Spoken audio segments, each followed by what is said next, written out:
Yeah, my goal in having a look at Ezra this week is that it's one of those topics that I like to speak on things that aren't real common in our community. And a lot of people don't know much about Ezra. They know a lot about Nehemiah, but not so much about Ezra. And so we're going to look at the whole issue that developed as to, first of all, why was there a captivity? And when the Jews came back, what did they learn from it? What did they learn from 70 years kicked out of the land? And we'll look at some of the troubles that they went through as they got together, they came back in the land, they were scared stiff about all the nations that were around them, and yet they relied on God and they got to work as a group. And for the first time in the history of Israel, they were united.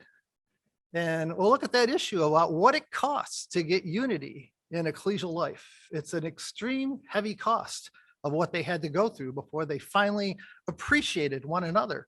And they saw the benefits of one another rather than judging each other and looking at all the things that they didn't like. They finally looked at one another and realized how much they needed each other. And they got to work by the grace of God. They came back, they started building the temple, and they just worked at it and worked at it. But you all know that when you get going in ecclesial projects, sometimes they drag on for a long time, and then that initial enthusiasm wanes.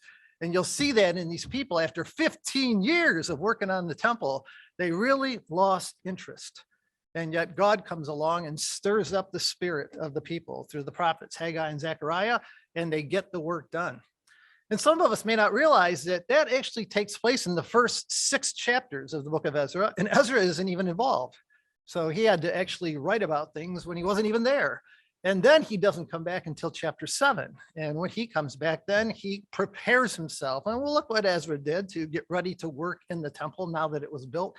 I'm not one of those believers and the people that think that there's a 60-year gap in there. I actually think the temple finished in the 6th year of Darius and Ezra comes back in the 7th, which makes a lot of sense to me as the record is there. So we'll look at those issues as we go along. But even then, when they finally get back and they're working, they have to deal with a community problem of the mixed marriages. And hopefully on the last day, we'll get a chance to look at how did they solve a community problem? What did they do to solve it? And you can look at other ones. We can look at Acts 15. You can look at the stories in Judges, but we'll look at what they did in Ezra to solve a community problem. So for the teens, we're going to study the Bible and science, and we'll look at some of the scientific evidence for the fact that there is a creator. We'll start off with that, looking a little bit of physics and astronomy and things like that, a little bit of micro stuff with the atoms.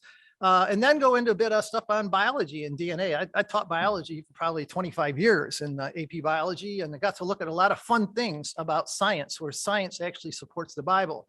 And we'll deal with the fact with the evolution that, as it's coming out now today, that they're pointing out that really this evolution as it's taught today, macroevolution, is not really good science. Because when you hear about good science, it's science where you can run an experiment, you can test it, you can feel that it's reliable, and you can throw it out there and say, you all test it too, and you'll get the same answer. That's good observable science. And when you look at the history of evolution or the theory of evolution, it's really not like that. It's historical science. And all of us know when you look back in history books get rewritten a lot of times in ways where maybe that isn't really what happened. I still remember when I was taking the in 11th grade, the French and Indian War, and I was in high school and went up to Ontario for one of our study days up there, was talking to some of the kids up there and found out the Canadians got a totally different version of the history of the French Indian War than the Americans did. And I thought, wow, that's weird. But that's the problem with historical things. Nobody was there to observe it. So we'll look at those kind of things and look at some of the stuff that's out there in evolution today as to punctuated equilibrium versus Darwin's continuous slow change. And hopefully you'll have some basis to really believe that the Bible is reliable. There is a creator. And if any of you ever have any questions when you're at high school or college, I'll give you my email address and you're welcome to write me about things that usually there's some answer out there if you just look for it. So thanks again for the invite, and hopefully we'll have a lot of fun this week.